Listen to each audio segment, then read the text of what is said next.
నవ్య news కి స్వాగతం। ఈ రోజు వార్తల్లోని ముఖ్యాంశాలు।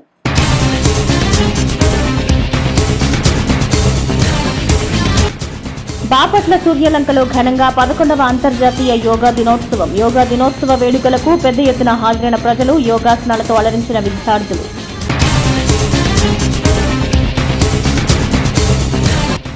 ప్రకృతి ప్రసాదించిన సంజీవిని తేనె, అటువంటి తేనెను ఉపాధి అవకాశంగా మలుచుకుని ఆదాయం వైపు అడుగులు వేస్తున్న ఓ యువ రైతు। తేనెటీగల పెంపకంపై నవ్య ప్రత్యేక కథనం। చీరాల మండలం జాండ్రపేటలో తాళం వేసిన ఇంట్లో చోరీ। వారం క్రితం హైదరాబాద్ లో పెళ్లికి వెళ్లిన బాధితులు। చీరాల 1 టౌన్ లో ఫిర్యాదు చేసిన బాధితులు, విచారణ చేపట్టిన పోలీసులు। అంతర్జాతీయ యోగా దినోత్సవం సందర్భంగా బాపట్ల సూర్యలంక బీచ్ లో యోగా కార్యక్రమాన్ని 10,000 మందితో ఘనంగా నిర్వహించారు। యోగా కార్యక్రమంలో జిల్లా కలెక్టర్ వెంకటమురళి, బాపట్ల ఎమ్మెల్యే వేగేశ్వర నరేంద్ర వర్మ రాజు, చీరాల ఎమ్మెల్యే ఎంఎం కొండయ్య పాల్గొన్నారు। ఈ కార్యక్రమంలో care yoga naturopathy medical college విద్యార్థులు నిర్వహించిన యోగా ప్రదర్శనలు అందరినీ ఎంతగానో ఆకట్టుకున్నాయి। యోగా వలన కలిగే లాభాలను, ప్రయోజనాలను తెలుసుకుని దైనందిన జీవితంలో యోగాను ఒక భాగం చేసుకోవాలని బాపట్ల జిల్లా కలెక్టర్ వెంకటమురళి తెలిపారు। 11వ అంతర్జాతీయ యోగా దినోత్సవం సందర్భంగా బాపట్ల సూర్యలంక బీచ్ లో యోగా కార్యక్రమాన్ని 10,000 మందితో ఘనంగా నిర్వహించారు। యోగా కార్యక్రమంలో జిల్లా collector Venkata Murali, Bapatla MLA Vegeshwara Narendra Varmaraju, Chirala MLA MM Kondaiah పాల్గొన్నారు। ఈ కార్యక్రమంలో care yoga naturopathy medical college విద్యార్థులు నిర్వహించిన యోగా ప్రదర్శనలు అందరినీ ఎంతగానో ఆకట్టుకున్నాయి। ఈ సందర్భంగా జిల్లా కలెక్టర్ మాట్లాడారు। ఐక్యరాజ్య సమితి చేత జూన్ 21న అంతర్జాతీయ యోగా దినోత్సవంగా ప్రకటింపజేసుకుని 175 దేశాల్లో ఈ రోజు 11వ అంతర్జాతీయ యోగా దినోత్సవం జరుపుకుంటున్నామని ఆయన తెలిపారు। నెల రోజుల నుండి ఈ కార్యక్రమాన్ని జిల్లాలో, మండలాల్లో ప్రతి పంచాయతీలో జరుపుకుంటున్నామని తెలిపారు। ప్రాచీన కాలం నుండి గురువులు, మహర్షులు, ఋషులు మానవ జీవితాన్ని సాధారణంగా కాకుండా ఒక మెరుగైన జీవితంగా, ఆహ్లాదకరమైన, సంతోషకరమైన జీవితంగా ఎలా మలుచుకోవాలని ఉద్దేశంతో పరిశోధించాలని తెలిపారు। మనం దైనందిన జీవిత ప్రవాహంలో కొట్టుకుపోయే క్రమంలో చిన్న వయసులోనే వృద్ధులుగా తయారవుతున్నామని అన్నారు। అనారోగ్య సమస్యలతో బాధపడుతున్నామని తెలిపారు। ఎక్కువ సంవత్సరాలు జీవించినప్పటికీ అది ఆరోగ్యకరమైన, ఆహ్లాదకరమైన, ఆనందదాయకమైన జీవితం గడపడం లేదని అన్నారు। మహర్షులు, ప్రాచీన గురువులు కనిపెట్టినటువంటి ప్రకృతి రహస్య యోగా అని అన్నారు। యోగ వలన ఆరోగ్యవంతమైన జీవితం గడపవచ్చని తెలిపారు। జీవన క్రమంలో వచ్చే అనారోగ్యాలు దరిచేరవన్నారు।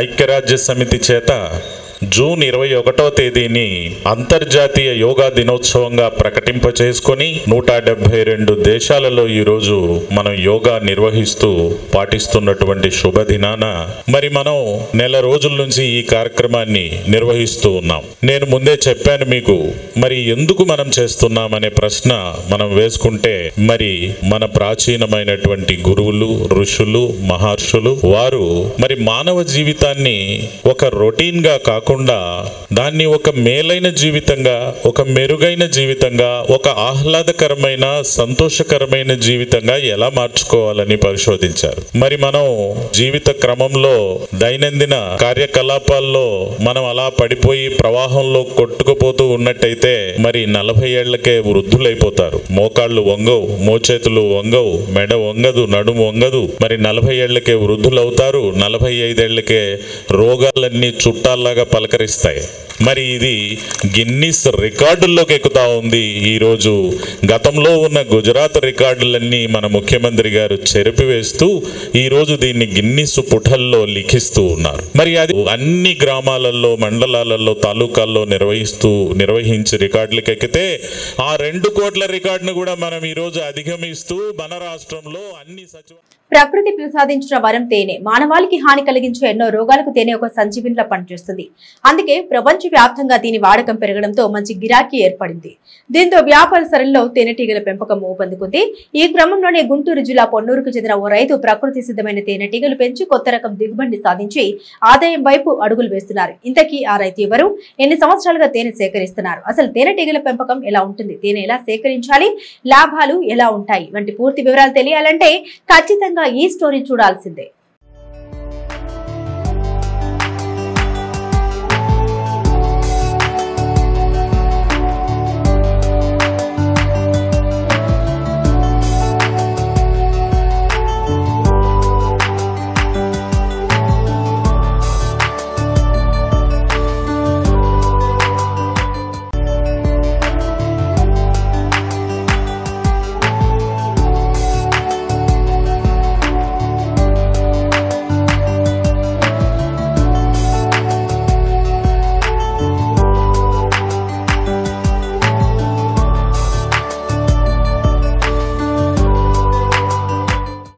తేనెటీగల పెంపకం అనేది ఓ వ్యాపారం కాదు, ఒక రకమైన వ్యవసాయమే. ఓ క్రమ పద్ధతిలో తేనెటీగలను పెంచి అవి అందించే తేనెతో వ్యాపారం చేయటం అంటే చెప్పినంత ఈజీ కాదు. 40 రోజుల పాటు చేసే సాగులో క్షేత్రస్థాయి పర్యవేక్షణ, సూక్ష్మమైన పరిశీలన చాలా అవసరం. అసలు తేనెటీగలను ఎలా పెంచుతాం అని ఆశ్చర్యపోతున్నారా? ఇప్పుడు ఇదే ట్రెండింగ్ బిజినెస్ గా మారింది. ఇలా తేనెటీగలు పెంచి దాని నుంచి తేనెను విక్రయిస్తూ గుంటూరు జిల్లా పోనూరు మండలం దొండముడి గ్రామానికి చెందిన తులసి రామచంద్రరావు ఏకంగా ఏడాదికి లక్షలు సంపాదిస్తున్నారు.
దొండముడి పొన్నూరు మండలం గుంటూరు డిస్టిక్. నాకు మా ఫాదర్ 40 years నుంచి చేస్తున్నాడు. నాకు 45 years వచ్చింది. మా తానగారు కాలం చేశారు. అప్పటి నుంచి కంటిన్యూగా నేను ఈ ప్రాసెస్ చేసుకుంటున్నాను. దీంట్లో చాలా జాగ్రత్తగా ఉండాలి. ఈ ఈగల బాక్సులకి ఈ వైరస్ నల్లి వచ్చినప్పుడు వాటిని చూసుకొని జాగ్రత్తగా మనం ఎప్పటికప్పుడు శుభ్రం చేసుకుంటూ పరిరక్షించుకుంటూ ఉండాలి. ఇది 40 రోజులకు వస్తుందండి పంట. 40 రోజుల దాకా సారి పంట తీసుకుంటాం. మాకు ఖర్చు అనేది మాకు రెగ్యులర్గా 4 వస్తూ ఉంటామండి. అవి చూసుకుంటా చెక్ చేసుకుంటా మళ్ళీ బండి బాడీగా అవి పెట్టుకొని వస్తూ ఉంటామండి. ఈగలు భద్ర పూతల మీదకి వెళ్ళి వచ్చి అవి హనీ పెడుతున్నాయా, ఎగ్లేషన్ పెట్టుకుంటున్నాయా లేవా అని చెక్ చేసుకుంటూ ఉంటాం. ఎప్పటికప్పుడు రాణి లేని దానికి మనం రాణిని ఏర్పాటు చేసుకుంటూ ఉంటాం. ఈగలు కొన్ని అధిక వర్షాల వల్ల దెబ్బతింటూ ఉంటాయి. వర్షాలకు మందు కొట్టేటప్పుడు కూడా దెబ్బతింటూ ఉంటాయి. అప్పుడు మేము జార్ఖండ్ నుంచి బాక్స్ వచ్చి 5 నుంచి 6 ఏళ్ళు దాకా ఉన్నాయి. అప్పుడు మన అమౌంట్ని బట్టి మనకు తగ్గట్టు తెచ్చుకుంటూ ఉంటాం. సాధారణంగా తేనెటీగలు పూలలోని మకరందాన్ని తేనెగా మార్చుతాయి. వాటిని తేనె పట్టులో అరల్లో భద్రపరుస్తాయి. ఈ స్వచ్ఛమైన తేనెకు మార్కెట్లో ఫుల్ డిమాండ్ ఉంది. దీంతో తేనె కోసం వెతకటం కష్టమవుతోంది. ఈ క్రమంలోనే ప్రతి ఏడాది క్రమం తప్పకుండా చీరాల మండలంలోని తోటవారిపాలెం శివారు ప్రాంతాల్లో సాగు చేసే మొక్కజొన్న, దోస, బీర, కందితో పాటుగా పూల సాగు ఎక్కువగా సాగించే ప్రాంతాల్లో ప్రత్యేకంగా తయారు చేసిన బాక్సులను ఏర్పాటు చేసి తేనెటీగల ద్వారా ప్రకృతి సిద్ధమైన తేనెటీగల పెంపకాన్ని చేపడుతున్నారు.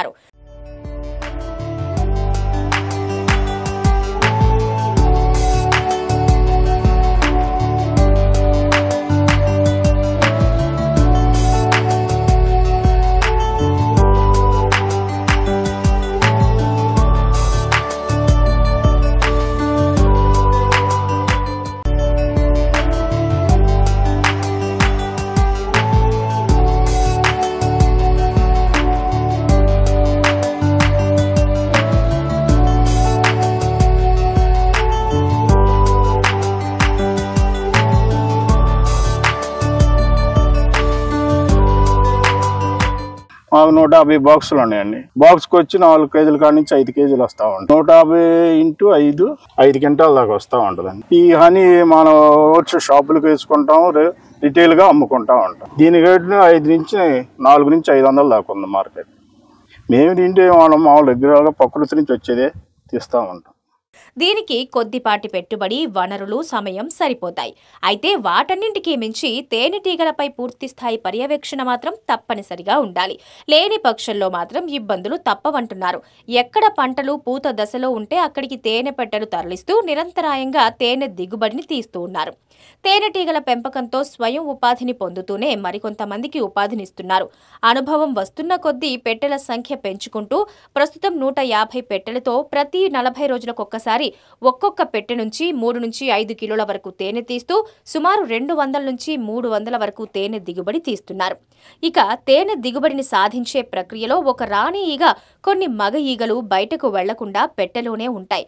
పూత ఈగలు, సిపాయిలు, తూలీగలు మాత్రమే బయట తిరిగి పుష్పాల్లోంచి మకరందాన్ని సేకరించి వాటిని తేనెటీగల పెట్టెల్లోని అరల్లో భద్రపరుస్తాయి. ఒక్కో రాణి ఈగ రోజుకి 1500 నుంచి 2000 గుడ్లు పెడుతుంది. తేనె తుట్టెల సాగు ఒకచోట ఉండి చేసేది కాదని రైతు రామచంద్రరావు తెలిపారు.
దాన్ని జాగ్రత్త చూసుకోకుండా పరిరక్షణ చేసుకోకుండా ఉంటే నష్టపోతామండి. మనం ఎప్పటికప్పుడు దాంట్లో అనుభవం ఉండాలి. మనం పెట్టామా 40 రోజులు వచ్చిదిలో తీసుకోవచ్చు అనుకుంటే అది నష్టమే తప్ప ఉపయోగం ఉండదు. రెగ్యులర్గా వాటి మనం కంటిన్యూగా చూసుకుంటా, చిన్నపిల్లల్ని ఎలా చూసుకుంటామో అలా చూసుకుంటూ ఉండాలండి. వాటికి ఒక సంకేతం ఉంటుందండి. రాణి లోన ఎగ్లేషన్ పెట్టుకుంటుంది, పోతేగలు ఉంటాయి, పోతేగలతో పాటు కూలీగలు ఉంటాయి, కూలీగలతో పాటు సిపాయి ఈగలు ఉంటాయి. కొన్ని అన్ని గేటికాడ ఉంటాయి, కొన్ని ఈగలు అక్కడ ఉండేవి. కొన్ని పంటలు ఆడుండే, మేత ఆడుండే చెకింగ్కి వెళ్ళి వస్తూ ఉంటాయి కొన్ని ఈగలు.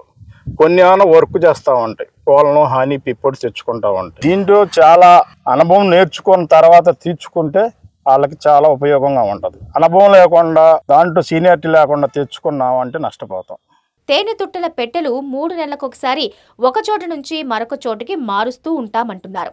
పువ్వుల్లో పూర్తిస్థాయి మకరందం తీసుకునేందుకు 3 నెలల సమయం పడుతూ ఉండడంతో ఇలా ఒక చోట నుంచి మరో చోటికి వీటిని తరలిస్తూ ఉంటారు. తేనెటీగల సాగులో ఇదే ఒక్క పెద్ద సవాల్ని చెబుతున్నారు. ఇన్ని దశలను తట్టుకుని పూర్తి స్థాయిలో పర్యవేక్షిస్తేనే ఆదాయం చేకూరుతుందంటున్నారు. మొత్తంగా విజయవంతమైన తేనెటీగల పెంపకం ద్వారా ఆదాయం సమకూర్చుకుంటూ మరికొందరికి ఉపాధి కల్పిస్తూ అనేక మందికి ప్రేరణగా నిలుస్తున్న రైతు తులసి రామచంద్రరావు తేనెటీగల పెంపక ప్రయాణం చాలా మందికి ఆదర్శప్రాయంగా నిలుస్తుంది అనటంలో ఎలాంటి సందేహం లేదు కదా మరి.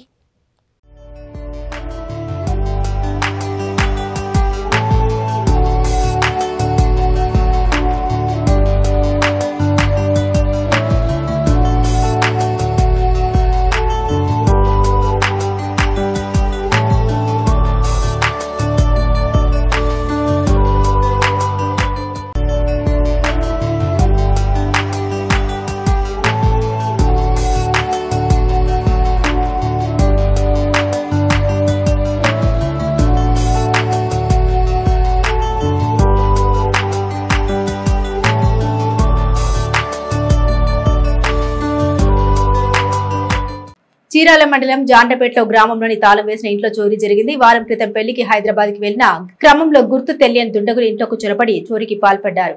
చీరాల మండలం జాండ్రపేటలో గ్రామంలోని తాళం వేసిన ఇంట్లో చోరీ జరిగింది. వారం క్రితం పెళ్లికి హైదరాబాద్ కు వెళ్లిన గ్రామంలో గుర్తు తెలియని దుండగులు ఇంట్లోకి చొరబడి చోరీకి పాల్పడ్డారు. గ్రామానికి చెందిన నాచిక కోటిలింగేశ్వరరావు పేరయ్య హైదరాబాద్ లోని బంధువుల ఇంటికి భార్యతో కలిసి వెళ్లారు. అయితే శుక్రవారం ఉదయం ఇంటికి వెళ్లిన బాధితుని తమ్ముడు ఇంటి తాళాలు పగలగొట్టి ఉండటంతో బాధితుడికి అలాగే పోలీసులకు సమాచారం అందించారు. బాధితుల ఫిర్యాదుతో చీరాల 1 టౌన్ పోలీసులు ఘటనా స్థలానికి చేరుకుని విచారణ చేపట్టారు. ఇంట్లోని పెట్టెలో దాచిన 45,000 రూపాయల నగదు, 3 సవర్ల బంగారు ఆభరణాలు అపహరణకు గురైనట్లు బాధితులు పోలీసులకు ఫిర్యాదు చేశారు. కాగా ఘటనా స్థలాన్ని చీరాల 1 టౌన్ సిఐ సుబ్బారావు పరిశీలించారు. చోరీకి సంబంధించిన ప్రాథమిక వివరాలను సేకరించారు.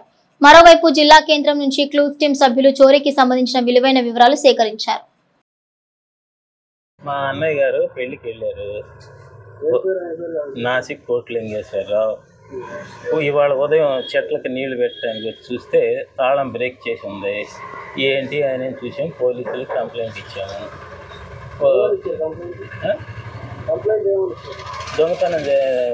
దొంగలు పడ్డారు. సుమారు 46,000 క్యాష్, సుమారుగా ఒక 6 సవర్లు బంగారం పోయింది. ఉదయం సుమారు 8 అంతే కదా, సుమారు 8 గంటల ప్రాంతంలో వచ్చి చూసాము. పెళ్ళికి శుక్రవారం రాత్రి హైదరాబాద్. శుక్రవారం ఇవాళే చూసాం. మొన్న వచ్చాము, నిన్న మాత్రం రాలే. వచ్చి చూసేటప్పటికి తాళం బ్రేక్ చేసి ఉంది. అని చూసి ఏంటి అని చూసాము. ఇదే Jandrapeta main road. Chirala municipal open theatre సముదాయంలో నిర్వహించిన మెగా జాబ్ మేళాకు విశేష స్పందన వచ్చింది. కాగా జాబ్ మేళాను ఎమ్మెల్యే ఎంఎం కొండయ్య ప్రారంభించారు. నిరుద్యోగ యువతకు ఉపాధి ఉద్యోగ కల్పనే లక్ష్యంగా మెగా జాబ్ మేళా నిర్వహిస్తున్నట్లు చీరాల ఎమ్మెల్యే కొండయ్య అన్నారు. చీరాల మున్సిపల్ ఓపెన్ థియేటర్ సముదాయంలో నిర్వహించిన మెగా జాబ్ మేళాను విశేష స్పందన వచ్చింది. కాగా జాబ్ మేళాను ఎమ్మెల్యే ఎంఎం కొండయ్య ప్రారంభించారు. ఈ జాబ్ మేళాలో సుమారు 4,000 మంది విద్యార్థులు హాజరయ్యారు. 40కి పైగా కంపెనీల ప్రతినిధులు పాల్గొని అభ్యర్థులకు ఇంటర్వ్యూలు నిర్వహించారు. నిరుద్యోగులు అధికంగా ఉన్న చీరాల నియోజకవర్గంలో ఈ జాబ్ మేళాలో ఊరట లభిస్తుందని ఎమ్మెల్యే కొండయ్య అన్నారు. భవిష్యత్తులో చీరాలలో స్కిల్ సెంటర్ ను ఏర్పాటు చేసి నైపుణ్య కేంద్రంగా చీరాలను తయారు చేస్తామని ఎమ్మెల్యే తెలిపారు. గత ప్రభుత్వం ఎటువంటి ఉపాధి అవకాశాలు కల్పించకుండా నిరుద్యోగులకు తీవ్ర అన్యాయం చేసిందని ఇంటర్వ్యూలకు హాజరైన విద్యార్థులు తమ అభిప్రాయాన్ని తెలిపారు.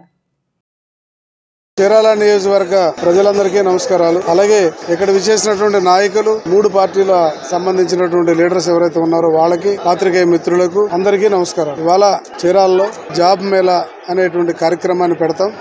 ఎక్కువగా ఉన్నటువంటి నిరుద్యోగులు ఎక్కువగా ఉన్నటువంటి నియోజకవర్గాల్లో చీరాల కూడా ఒకటి. ఇవాళ ఒక్కరోజే ఈ కార్యక్రమం పెడితే సరిపోదు. భవిష్యత్తులో చాలా సందర్భాల్లో చాలా సార్లు కూడా ఈ జాబ్ మేళా లాంటి కార్యక్రమాలు పెట్టాల్సినటువంటి అవసరం ఉంది. చీరాల్లో ఎక్కడ చూసినా ఎటువంటి ఉపాధి అవకాశాలు లేవు గనక ఇక్కడ తయారైనటువంటి పిల్లలు ఎవరైతే చదువుకున్నారో వీళ్ళందరినీ కూడా బయట ప్రాంతానికి పంపించాలంటే ఇక్కడ వేదిక అవసరం వచ్చింది. ఆ సందర్భంగా ఇక్కడ జాబ్ మేళా అనేటువంటి దాన్ని ఏర్పాటు చేయడం, దాదాపు 40 సంస్థలకు పైన ఇక్కడికి రావడం, దాదాపు 3,000 మంది పైచలకు వాళ్ళు ఎవరైతే వాళ్ళందరూ కూడా వాళ్ళ నేమ్స్ నోట్ చేసుకోవడం జరిగింది. వాళ్ళందరినీ కూడా పిలిచి ఒక క్రమ పద్ధతిలో ఇవాళ వాళ్ళకి ఇంటర్వ్యూస్ జరుగుతాయి. ఆ ఇంటర్వ్యూల్లో ఎక్కువ మందికి అవకాశాలు వస్తాయని చెప్పి నేను ఆశిస్తున్నాను. ఇది సరిపోదు. రాబోయే రోజుల్లో 3 సెంటర్స్ ని గమనించి స్కిల్ డెవలప్మెంట్ ప్రోగ్రామ్ కూడా ఇక్కడ తీసుకొచ్చి ఇక్కడ ఎవరైతే ఉన్నారో వాళ్ళందరికీ ఏమీ తెలియనటువంటి పిల్లలు ఉన్నారు, వాళ్ళందరికీ ఏ రంగంలో వాళ్ళకి ఇంట్రెస్ట్ ఉందో ఆ రంగంలో వాళ్ళకి నిష్ణాతులు అయ్యే విధంగా వాళ్ళని మనం తయారు చేసుకోవాల్సినటువంటి అవసరం ఉంది. దాని ద్వారా చీరాలకు ఒక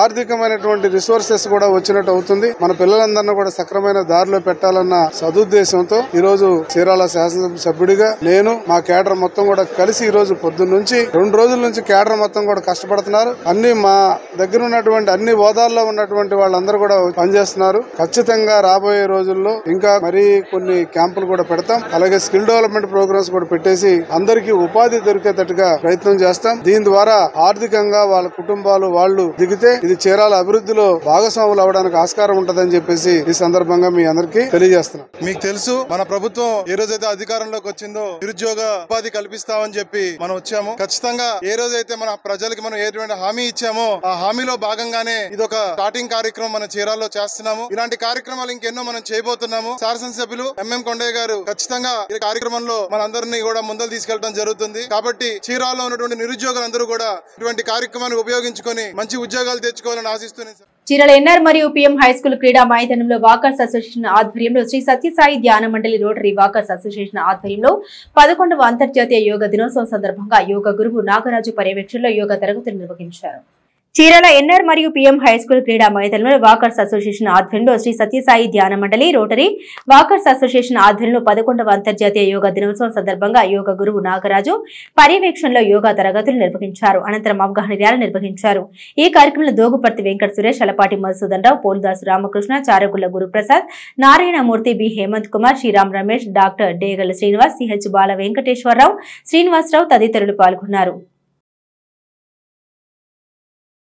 బాపట్ల వ్యవసాయ కళాశాల దత్తత గ్రామమైన చీరాల మండలం కావూరివారిపాలెం పంచాయతీలో వ్యవసాయ కళాశాల విద్యార్థులు గ్రామంలో రైతులను కలిసి వ్యవసాయ సాగుపై అవగాహన కల్పించారు. అవగాహన కార్యక్రమంలో గ్రామానికి చెందిన వైఎస్ఆర్ రైతు విభాగ అధ్యక్షులు కావూరి రమణారెడ్డి పాల్గొన్నారు. బాపట్ల వ్యవసాయ కళాశాల దత్తత గ్రామమైన చీరాల మండలం కావూరివారిపాలెం పంచాయతీలో వ్యవసాయ కళాశాల విద్యార్థులు గ్రామంలో రైతులను కలిసి వ్యవసాయ సాగుపై అవగాహన కల్పించారు. అవగాహన కార్యక్రమంలో గ్రామానికి చెందిన వైఎస్ఆర్ రైతు విభాగ అధ్యక్షులు కావూరి రమణారెడ్డి పాల్గొన్నారు. ఈ సందర్భంగా విద్యార్థులు రైతులకు వేరుశనగ పంటల్లో ఖర్చులు, దిగుబడి, లాభాలపై అధ్యయన కార్యక్రమాన్ని నిర్వహించారు. అనంతరం వేరుశనగ పొలాన్ని క్షుణ్ణంగా పరిశీలించారు. ఇదే క్రమంలో తెగుళ్లను గురించి, తెగుళ్ల నివారణకు చేపట్టాల్సిన అంశాల గురించి క్షుణ్ణంగా వివరించారు. కార్యక్రమంలో కాలేజీ ప్రొఫెసర్ అపర్ణ, విద్యార్థులు, రైతులు పాల్గొన్నారు. నేటి వాతావరణ సమాచారాన్ని ఓసారి పరిశీలిద్దాం. నైరుతి రుతుపవనాల విస్తరణ, బంగాళాఖాతంలో ఉపరితల ఆవర్తనం ప్రభావంతో తెలుగు రాష్ట్రాల వర్షాలు కురుస్తున్నాయి. ఈ క్రమంలో వాతావరణ శాఖ ఆంధ్రప్రదేశ్ కు అలర్ట్ జారీ చేసింది. వచ్చే 3 రోజులు మోస్తారు నుండి భారీ వర్షాలు కురిసే అవకాశం ఉందని వెల్లడించింది. వార్తల్లో బ్రేకింగ్ న్యూస్ అందుతుంది. ఆ సమాచారాన్ని ఓసారి చూద్దాం. బాపట్ల జిల్లా చీరాల రైల్వే స్టేషన్ సమీపంలో జోధ్పూర్ టు విజయవాడ వెళ్తున్న జోధ్పూర్ ఎక్స్ప్రెస్ రైలు సుమారు 30 నిమిషాల పాటు అర్ధాంతరంగా నిలిచిపోయింది. పట్టాలు దాటుతున్న గేదెను రైల్వే స్టేషన్కి సమీపానికి చేరుకునే క్రమంలో ఢీకొట్టింది. దీంతో గేదె కలేబరం రైలు చక్రాల మధ్య ఇరుక్కుపోవడంతో స్టేషన్ సమీపంలో రైలు అర్ధాంతరంగా నిలిచిపోయింది. సుమారు రైల్వే స్టేషన్కు 400 మీటర్ల దూరంలో రైలు నిలిచిపోవడంతో సమాచారం అందుకున్న రైల్వే శాఖ అధికారులు, సిబ్బంది అతి కష్టం మీద గేదె కలేబరాన్ని తొలగింపు చర్యలు చేపట్టారు. సుమారు అర్ధగంట పాటు శ్రమించి అతి కష్టం మీద గేదె కలేబరాన్ని రైలు చక్రాల నుంచి తొలగించగలిగారు. దీంతో అర్ధగంట తర్వాత రైలు యథావిధిగా బయలుదేరి వెళ్లిపోయింది. బాపట్ల జిల్లా చీరాల రైల్వే స్టేషన్ సమీపంలో జోధ్పూర్ టు విజయవాడ వెళ్తున్న జోధ్పూర్ ఎక్స్ప్రెస్ రైలు సుమారు 30 నిమిషాల పాటు అర్ధాంతరంగా నిలిచిపోయింది. పట్టాలు దాటుతున్న గేదెను రైల్వే స్టేషన్కి సమీపానికి చేరుకునే క్రమంలో ఢీకొట్టింది. దీంతో గేదె కలేబరం రైలు చక్రాల మధ్య ఇరుక్కుపోవడంతో స్టేషన్ సమీపంలో రైలు అర్ధాంతరంగా నిలిచిపోయింది. సుమారు రైల్వే స్టేషన్కు 400 మీటర్ల దూరంలో రైలు నిలిచిపోవడంతో సమాచారం అందుకున్న రైల్వే శాఖ అధికారులు, సిబ్బంది అతి కష్టం మీద గేదె కలేబరాన్ని తొలగింపు చర్యలు చేపట్టారు. సుమారు అర్ధగంట పాటు శ్రమించి అతి కష్టం మీద గేదె కలేబరాన్ని రైలు చక్రాల నుంచి తొలగించగలిగారు. దీంతో అర్ధగంట తర్వాత రైలు యథావిధిగా బయలుదేరి వెళ్లిపోయింది. బాపట్ల జిల్లా చీరాల రైల్వే స్టేషన్ సమీపంలో జోధ్పూర్ టు విజయవాడ వెళ్తున్న జోధ్పూర్ ఎక్స్ప్రెస్ రైలు సుమారు 30 నిమిషాల పాటు అర్ధాంతరంగా నిలిచిపోయింది. పట్టాలు దాటుతున్న గేదెను రైల్వే స్టేషన్కి సమీపానికి చేరుకునే క్రమంలో ఢీకొట్టింది. దీంతో గేదె కలేబరం రైలు చక్రాల మధ్య ఇరుక్కుపోవడంతో స్టేషన్ సమీపంలో రైలు అర్ధాంతరంగా నిలిచిపోయింది. సుమారు రైల్వే స్టేషన్కు 400 మీటర్ల దూరంలో రైలు నిలిచిపోవడంతో సమాచారం అందుకున్న రైల్వే శాఖ అధికారులు, సిబ్బంది అతి కష్టం మీద గేదె కలేబరాన్ని తొలగింపు చర్యలు చేపట్టారు. సుమారు అర్ధగంట పాటు శ్రమించి అతి కష్టం మీద గేదె కలేబరాన్ని రైలు చక్రాల నుంచి తొలగించగలిగారు. దీంతో అర్ధగంట తర్వాత రైలు యథావిధిగా బయలుదేరి వెళ్లిపోయింది. వార్తల్లోని నేటి అంతర్జాతీయ, జాతీయ, రాష్ట్ర ముఖ్యమైన అంశాలను ఓసారి పరిశీలిద్దాం. ఇరాన్, ఇజ్రాయెల్ మధ్య ఉద్రిక్తత పెరుగుతున్నాయి. ఈ క్రమంలో ఇరాన్లో ఉన్న భారతీయులను సురక్షితంగా దేశానికి తిరిగి తీసుకొచ్చేందుకు చర్యలు చేపట్టింది. ఆపరేషన్ సింధు చేపట్టి భారతీయులు ఇరాన్ నుండి తరలిస్తుంది. ఇప్పటి వరకు 517 మంది భారత పౌరుల్ని సురక్షితంగా తరలించినట్లు విదేశాంగ మంత్రిత్వ శాఖ తెలిపింది. ఇందులో విద్యార్థులతో పాటు ఇతర పౌరులు ఉన్నారని పేర్కొంది. గత గురువారం గుజరాత్ లో ఘోర విమాన ప్రమాదం సంభవించిన విషయం తెలిసిందే. దేశీయ విమానయాన సంస్థ ఎయిర్ ఇండియాకు చెందిన బోయింగ్ 787-8 డ్రీమ్ లైనర్ విమానం అహ్మదాబాద్ ఎయిర్పోర్ట్ సమీపంలో బిల్డింగ్ పై కుప్పకూలింది. ఈ దుర్ఘటనలో 270 మందికి పైగా ప్రాణాలు కోల్పోయారు. 11వ అంతర్జాతీయ యోగా డే రికార్డు నెలకొల్పబోతుందని సీఎం చంద్రబాబు అన్నారు. 12 లక్షల ప్రాంతాల్లో ఇవాళ యోగా చేస్తున్నారన్నారు. అలాగే ఇవాళ ప్రపంచ వ్యాప్తంగా 10 కోట్ల మంది యోగా చేస్తున్నారని తెలిపారు సీఎం చంద్రబాబు. యోగాతో శారీరక, మానసిక ఆరోగ్యం లభిస్తాయన్నారు. విశాఖలో నిర్వహించిన యోగాంధ్ర కార్యక్రమంతో రికార్డు సృష్టించినట్టు తెలిపారు. నిన్న 22,000 మంది గిరిజన విద్యార్థులు సూర్య నమస్కారాలతో గిన్నిస్ రికార్డు సాధించారన్నారు. ప్రతిరోజు గంట సేపు యోగా చేస్తే మంచి ఫలితాలు ఉంటాయన్నారు. బజాజ్ ఆటో తన ఫ్రీడమ్ 125 సిఎన్జి బైక్ దేశంలో సంచలనం సృష్టించింది. ఫ్రీడమ్ 125 సిఎన్జి మోటార్ సైకిల్లో 125 సిసి సాంప్రదాయ పెట్రోల్ ఇంజిన్ తో వస్తుంది. అంతేకాక సీట్ కింద ఉన్న సిఎన్జి ట్యాంక్ తో వస్తుంది. 2 కిలోల CNG tank 2 litre petrol tank తో కలిపి ఇతర 125 సిసి మోడల్ తో పోలిస్తే కొంచెం బరువు ఎక్కువగా ఉంటుంది. ఇంగ్లాండ్ తో 5 టెస్టుల సిరీస్ లో భాగంగా శుక్రవారం ప్రారంభమైన తొలి టెస్ట్ లో యంగ్ టీమిండియా అద్భుతమైన స్టార్ట్ అందుకుంది. తొలి రోజే ఇద్దరు భారత బ్యాటర్లు సెంచరీతో చెలరేగారు. రోజంతా కలిసి ఇంగ్లాండ్ లో కేవలం 3 వికెట్లు మాత్రమే పడగొట్టింది. అయితే ఈ మ్యాచ్ లో సెంచరీతో గిల్ సూపర్ రికార్డ్ సాధించాడు. నవ్య న్యూస్ ముగించే ముందు ముఖ్యాంశాలు మరోసారి.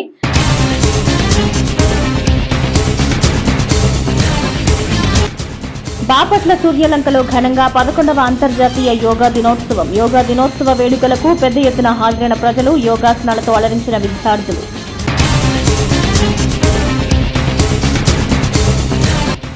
ప్రకృతి ప్రసాదించిన సంజీవిని తేనె. అటువంటి తేనెను ఉపాధి అవకాశంగా మలుచుకుని ఆదాయం వైపు అడుగులు వేస్తున్న ఓ యువ రైతు. తేనెటీగల పెంపకంపై నవ్య ప్రత్యేక కథనం.